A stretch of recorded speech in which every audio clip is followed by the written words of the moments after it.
Are you ready to increase your retention and revenue and convert website traffic to clients? Then you're ready for Maya. Maya is a marketing and client recruitment software. Maya creates better business relationships by pairing the right clients with the right beauty professionals. How do we do it? A matchmaker.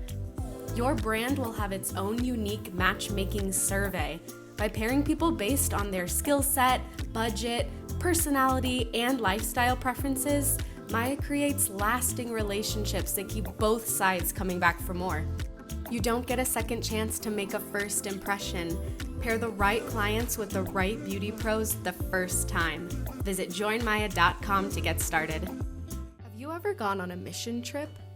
We want to share an opportunity to serve the global beauty industry through the Global Stylist Scholarship. Mandy Pulse is the founder of the Global Stylist Scholarship. She takes groups of beauty professionals to various countries and continents to help train people who would otherwise not have access to learn how to cut hair.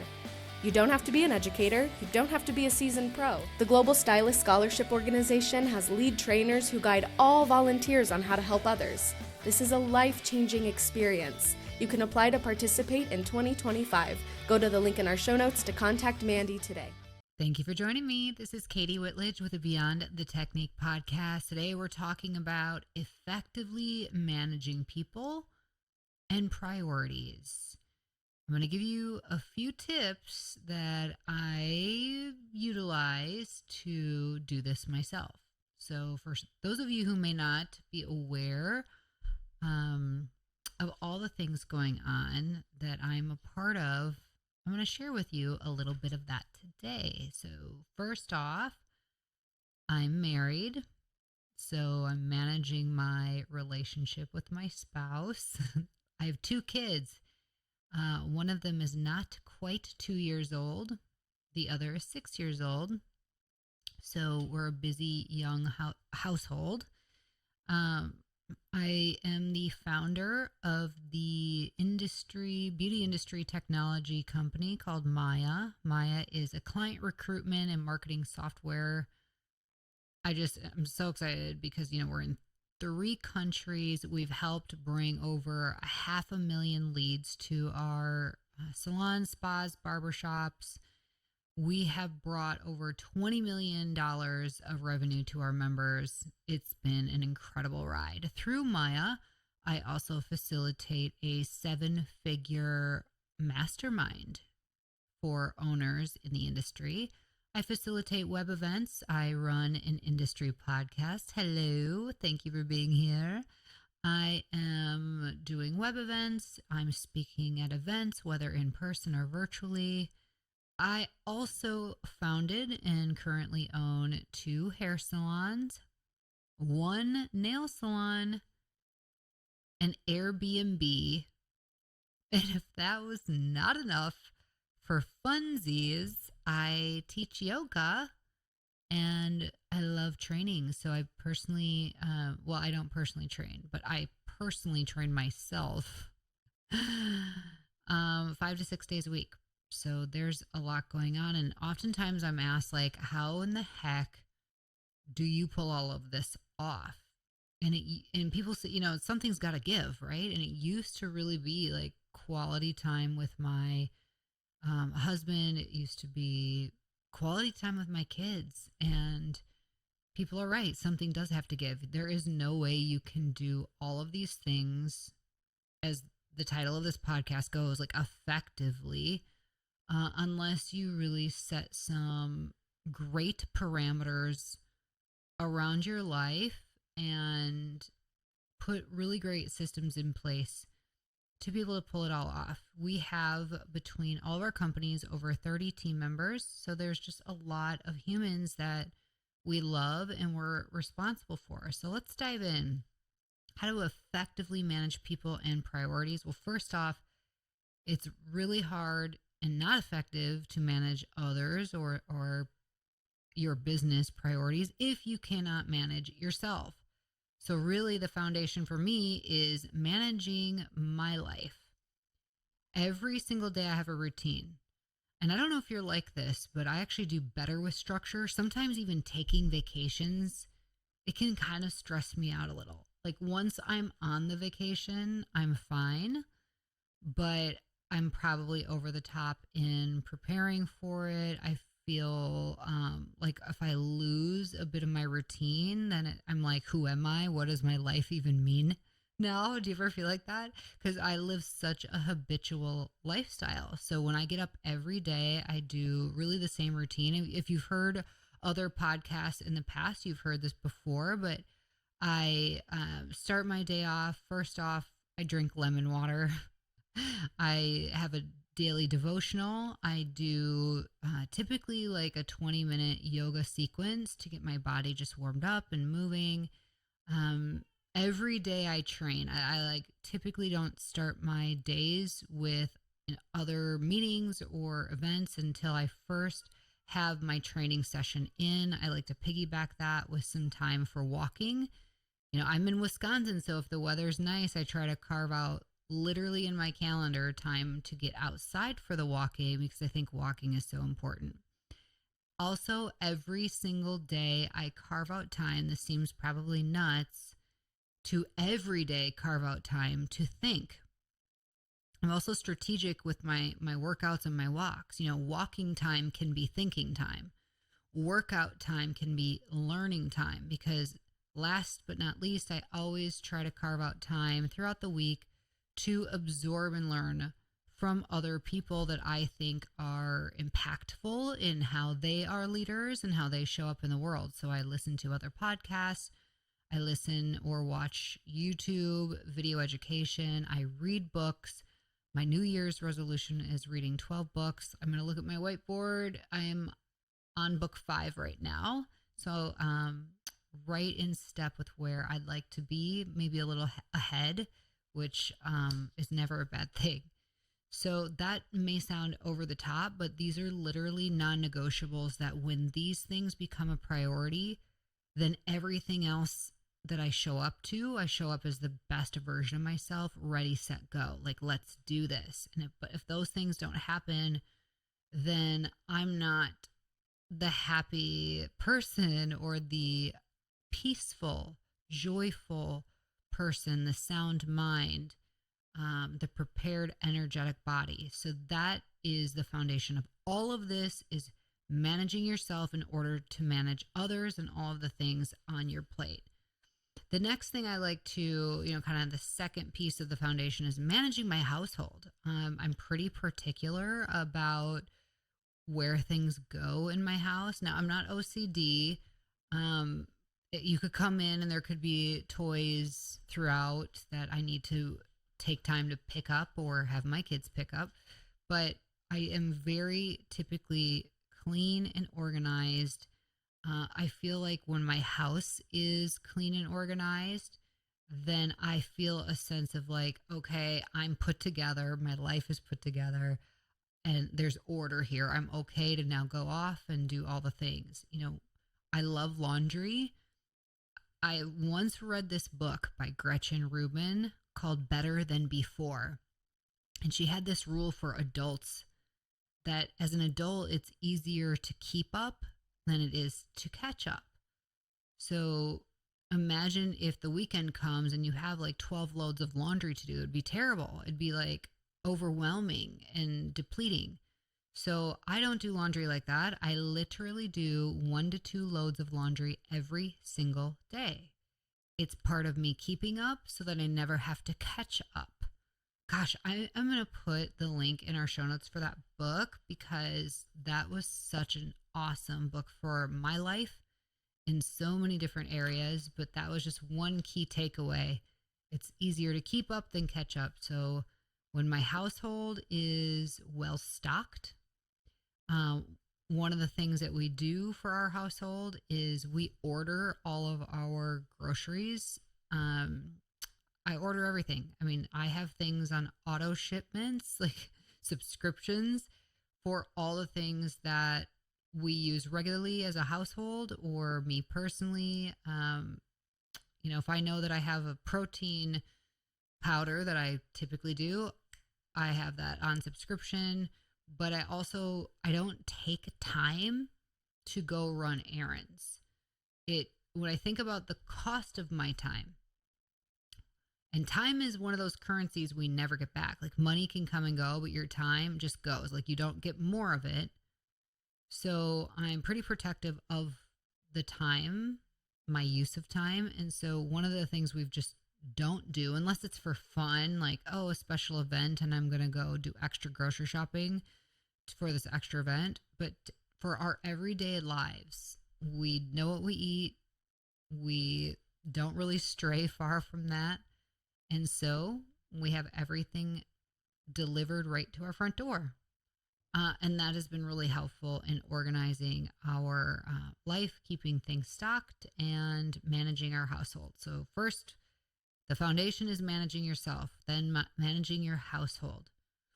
Then, the really big key to effectively managing people and priorities is really learning how to effectively manage leaders. So, I kind of shared this in a podcast when I joined the High Performance Salon Academy on their Profitable Salon Owner podcast. It's often asked, like, how do you pull off like adding another salon location or doing more when most owners feel a lot of overwhelm? And quite frankly, that hurts my heart. I want to see us as owners really step into the role you were meant to have, which is number one, to be the visionary of your company. You know where you want to be, you know where you're headed, and you get everybody rallied around that vision. You get them excited and inspired to join you in the pursuit of reaching that vision. That's your first role as the owner. And also to build up leaders.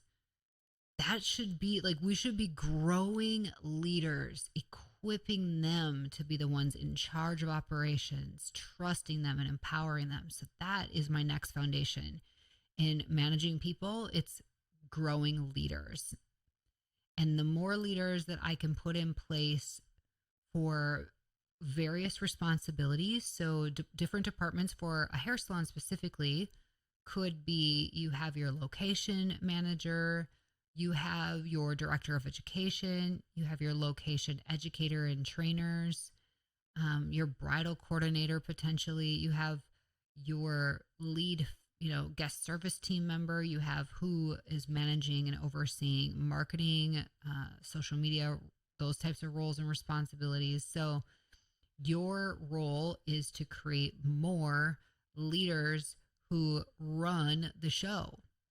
So I think something that I feel pretty confident about is, I have a business, or I should say I have multiple businesses that run without me. And that's not to brag or say, oh, look, I can, I don't work in my businesses anymore, which I do not. I work on the business, and then I come in, be a part of our team meetings, and I have check-ins with everybody because I love them. They're amazing people. They make me want to be better. Being around them makes me want to be the best leader possible. But it is with pure joy to get a business to run without you, because it means that you have such a high level of trust in your leaders that they can effectively operate the business without you having to be there to kind of make sure everything's okay. This is so hard sometimes for owners to step away from, because we're used to coming in and maybe solving problems. But I want to just encourage you that, how do you help teach your leaders how to be the problem solvers at your company? How do you help them be the ones to have the tough conversations with team members or with clients when those things come up?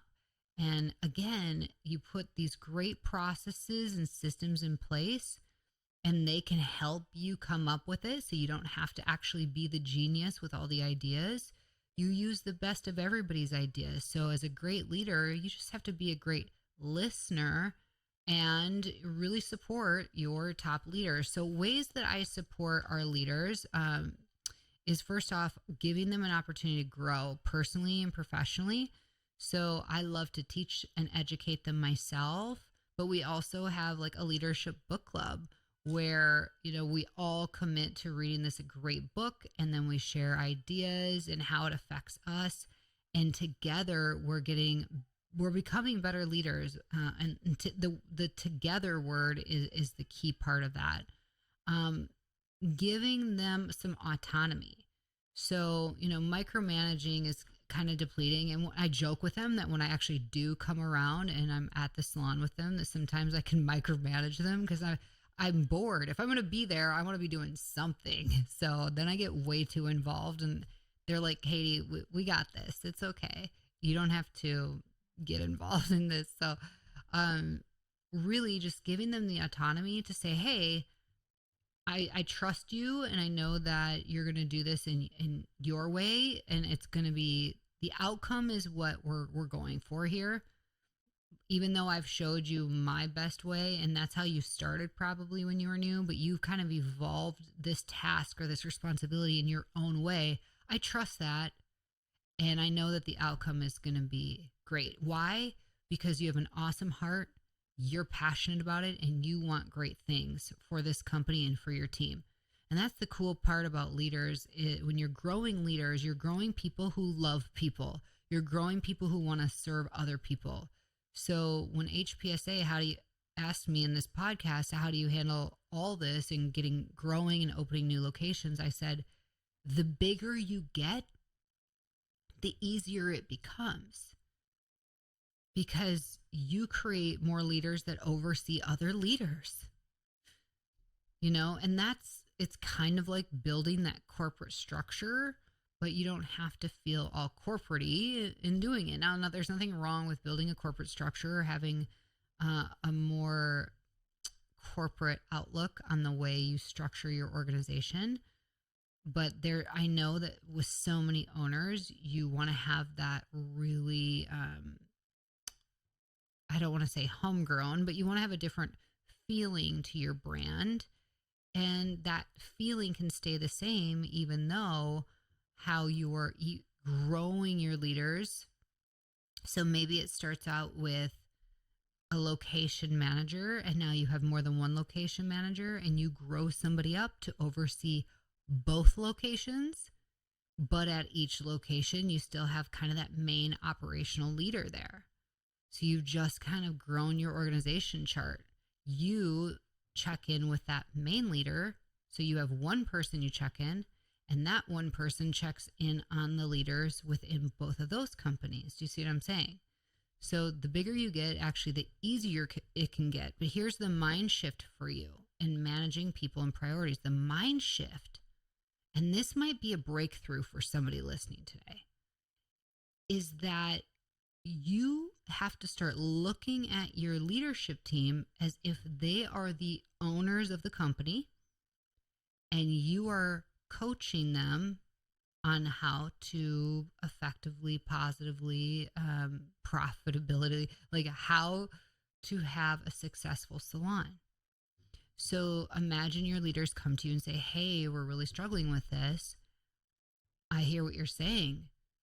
How is this affecting things? You're asking all the questions. What are your first ideas on how to solve this, how to mitigate it? You are creating a coaching environment where they are the ones that solve the problems. They are the ones that come up with the ideas, and you are coaching them.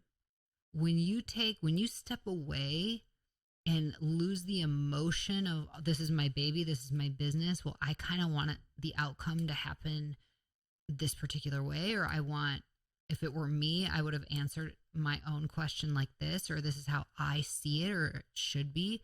When you can step away from that, when you can let go of that and let others make decisions and come up with solutions, and you're coaching them on it, that is when miracles happen for you as the owner of your company. And then you're holding them accountable to your standards, right? Because you believe that these leaders that you put in place really uphold your vision, your culture standards, your expectations, and how you all sound, speak, encourage, operate with one another. Like, it's so cool. It can be filled with so much joy that your time becomes like, imagine you hiring a business coach. How often would you meet with them? Maybe once a week, maybe once a month. Of course, if it's your own business, let's just say once a week. That's appropriate. But carving out time with your leaders once per week, early in the week, to set the tone and the stage for all the things coming up during the week, and coaching them on how to go through it. Now, do we have immediate phone calls if something wild happens that we need to talk through and work through together? Of course, that happens regularly. And quite frankly, I connect with our salon leaders almost every day because it's fun and I enjoy checking in with them and seeing the progress or hearing about new things that are happening, because they're just really cool people and I love being around them and hearing from them. So I'm hoping that that's helpful for you in effectively managing others and priorities. Let's really dive into the priorities. So the nitty gritty of it is there is no way in the world that I could accomplish any of these things for all of the companies, especially our technology company. I shouldn't even say especially. It's reasonable to think that our technology company would utilize tech applications to communicate virtually when we're supporting owners throughout 3 different countries, hundreds and hundreds. So that's reasonable. It might have been like sort of unreasonable to expect a salon team to utilize a very high technical platform like Asana, which is ASANA. We use that platform for every little thing. Now, owners that are a part of our 7-figure mastermind, you can check that out at joinmaya.com. We have the link in our show notes for that. I've given them a tour. Like, here's what it looks like. Here's how it's set up. We use it for every little thing possible. For onboarding, for terminations, for our recruiting process. We have a whole board of the journey somebody goes through when they're in the interviewing process. For somebody who's coming into shadow, for adding somebody to the website, or adding content to the website, or our marketing campaigns. We do weekly team bulletins for our teams. For our bridal services and all the brides that we serve. There is a board, a task, a process, subtasks. There is a channel for every department, every topic, every little thing. It's so funny sometimes when I'll be on the phone with one of my leaders, we'll talk through something, and I'll say, hey, I'm about to be in a meeting, or I'm in the car, or whatever it is, assign that to me and assign that task to me, or that reminder, put that message into Asana. So when you think about your company email, we all have company emails. Even my nail technicians have their own professional company email to communicate directly with guests. Yes, we do. And we aren't fearful, because you know what? People will leave. They have left. They'll connect with typically clients, not through their work email, everybody. They're connecting through like DMs on social media.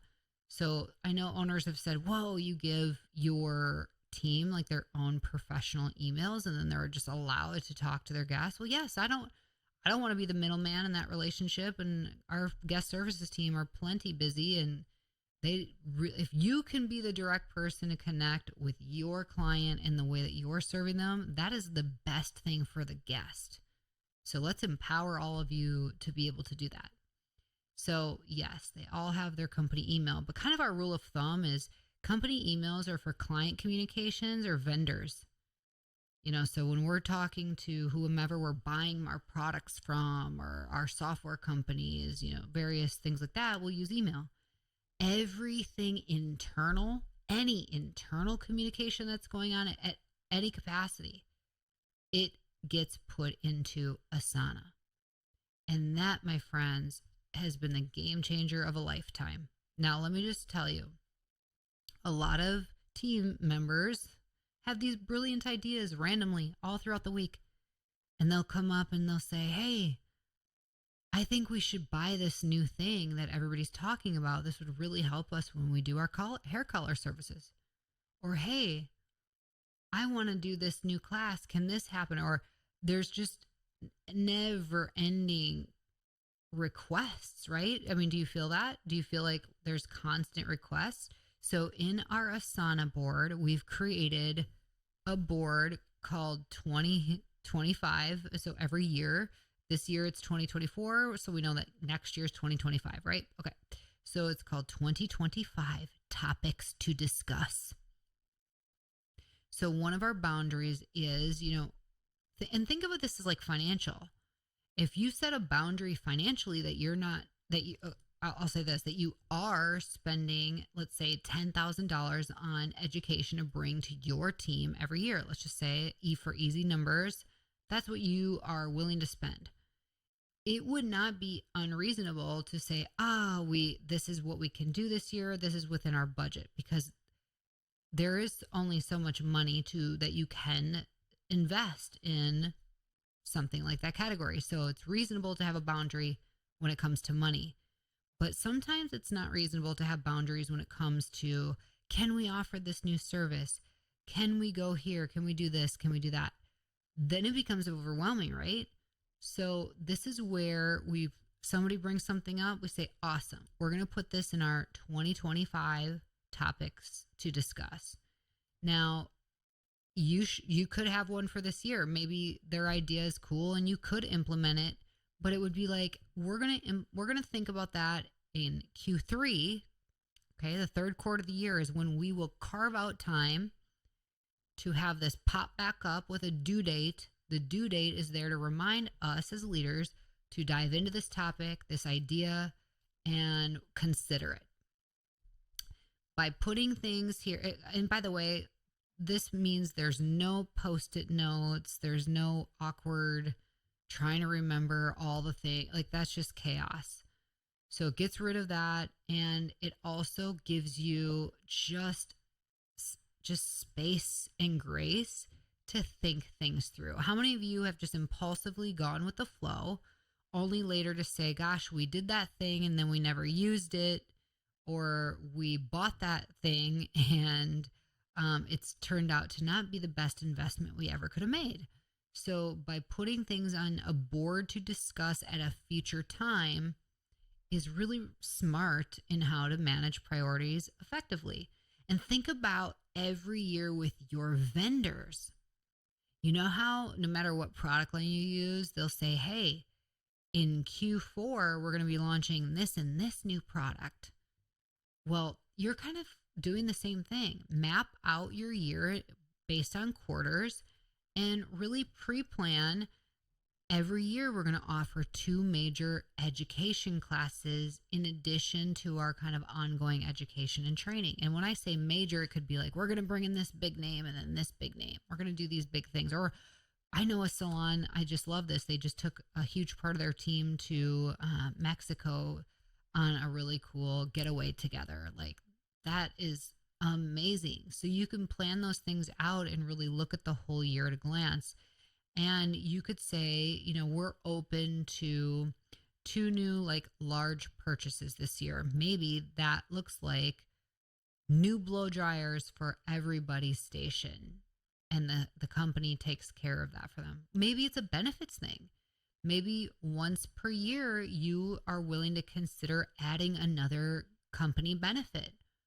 So, but it gives you that moment where you don't have to decide today, and you want your leadership involved in this. You want to take the time to gather feedback, and then you put it in that board. You set a date on it. The date is there to remind you, now today is the day that we pay attention to this topic, and give it some time and attention to make decisions about what are the next steps.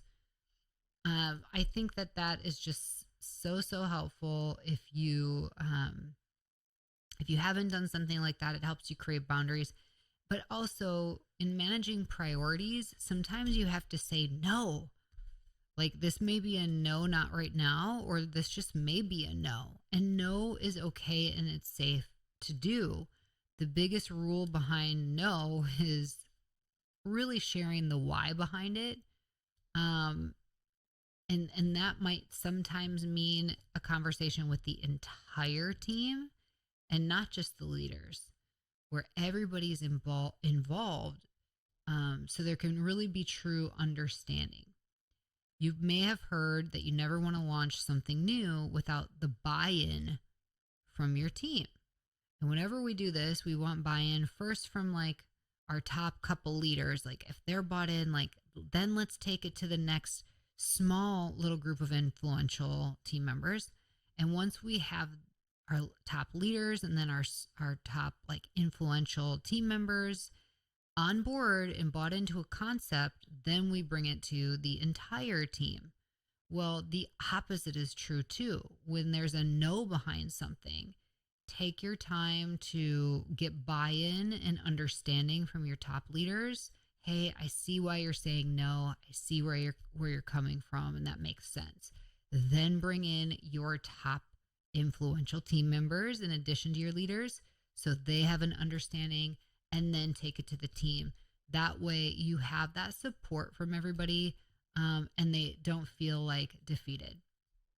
And I know that as salon owners, we don't say no very often. We want to make everybody happy. We want to offer all the things.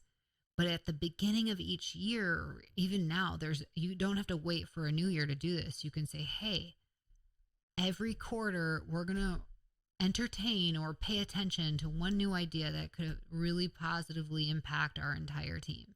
You don't have to do that exact thing, but I'm saying considering setting those boundaries up from the get-go, then the team knows like, well, if everybody has all these ideas, we know that as a company, we're willing to adopt and implement one of the 20 things that have been brought to their attention.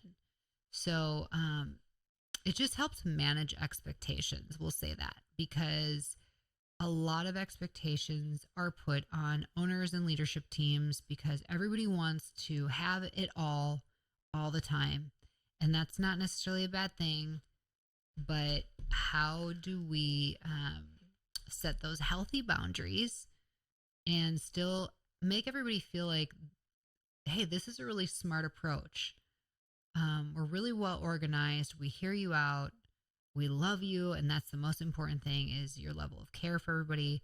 And so in order for us to just really focus on the everyday guest, like keep the main thing, we're going to put your ideas over here and give it and that's the other thing. When you put it aside for a future date, you're actually giving it the true attention that it might deserve. Whereas today, if you've had to make how many decisions already today, you might have decision fatigue and you can't take one more frickin' thing being put on your plate.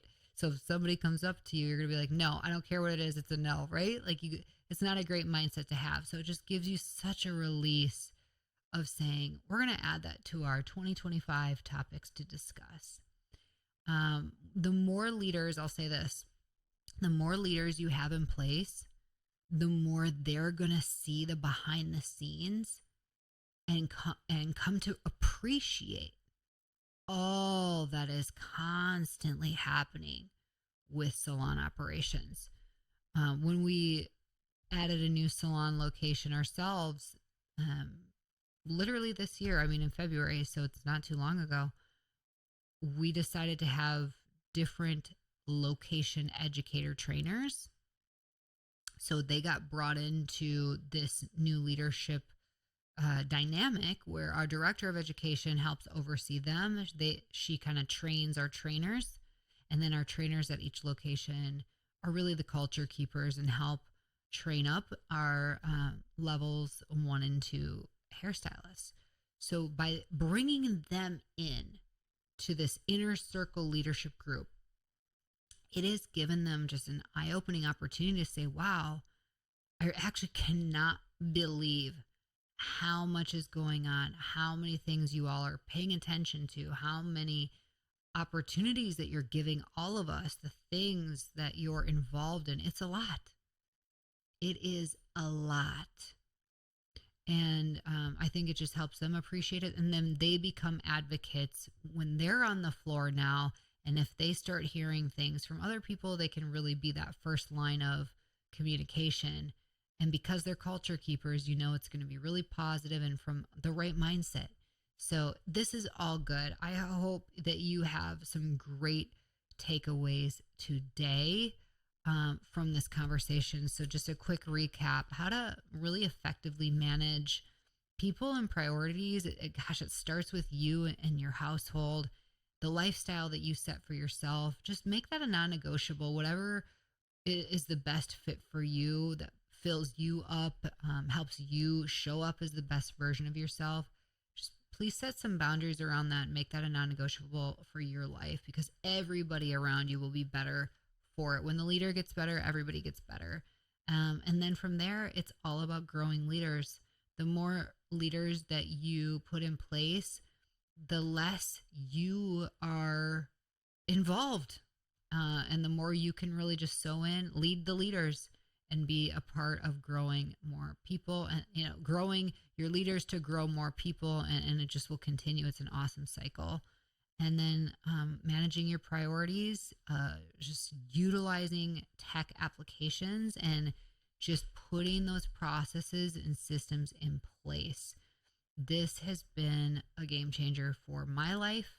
I literally my whole life is Google apps, and Asana. Like everything I do, it's on those places. Even my personal life, I put things into Asana for my personal life all the time. It's a game changer. I hope that that's helpful for you. So a couple things I'll put in our show notes. You have the joinmaya.com website I'd love for you to check out. That's our client recruitment software. We've helped we've brought in over 500,000 leads to our community, bringing in over $20 million of revenue, huge. Through that platform, we also offer our 7-figure mastermind group. If you are doing $1 million in revenue or more, we would love for you to go and apply to join that group. We meet monthly. You will love the people. They're incredible and they're high performing. They have high expectations, and it's just an amazing opportunity to be around great people doing big things. I will put the link for the Better Than Before book so that you can get your own copy if you're interested. I love it. I reference that, and I've read it years ago, but there's so many things in that book that helped me and have stuck with me. And then I will put the link to Asana. So if you want to check that tech application out, then you will have access to seeing what that is all about from our show notes. So thank you for being with me today. Hey, do me a favor. If you're like Katie, I would love to hear a topic on this area of my business or something that I'm challenged with. Please send that to us. Email us at info@joinmaya.com. We'd love to hear your ideas. And if I don't have the ability to speak into a topic, I promise you I will find somebody in this industry who will. I promise you that. So until next time, everybody, have an awesome day and stay strong.